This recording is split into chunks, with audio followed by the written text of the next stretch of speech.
Welcome to Noor boutique. ఈరోజు బొటిక్లో ready చేసిన ఒక లెహంగా బ్లౌజ్, ప్యాటర్న్ బ్లౌజ్. ఈ లెహంగా చూడండి, నీట్గా ఐరన్ ప్లీట్స్ ఇచ్చి ఇంకే టాజిల్స్ మేడంకి బెల్ట్ ఇచ్చేసాను. నెక్స్ట్ వచ్చి దీని బ్లౌజ్ చూడండి, ఇది టైనిక్ బ్లౌజ్ అండి. ఇట్లా ఈ లెహంగాలో ఇక్కడ ఉన్న బార్డర్ పార్ట్ని నేను ఇక్కడ మిడిల్లో ప్లేస్ చేశాను.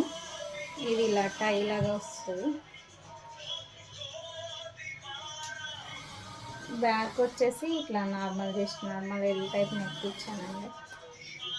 జస్ట్ ఇది ఇప్పుడే హెమ్మింగ్ నుంచి వచ్చింది. బ్యాక్ ఇట్లా ఇచ్చానండి, ఫ్రంట్ ఇలా కప్స్. దీనికి ఇట్లా నెక్ టై చేసుకునే మోడల్ ఇలా వస్తుంది. మధుబాల కటింగ్ అండి ఇది. నెక్స్ట్ వచ్చేసి ఇంకొక బ్లౌజ్, ఇది చూడండి శారీలో బ్లౌజు. దీనికి ఇలా నేను లేస్ అటాచ్ చేశాను. బ్యాక్ వచ్చేసి ఇలా button model house back open. ఎలా ఉందో నచ్చితే చిన్న కామెంట్ చేయండి. ఇట్లా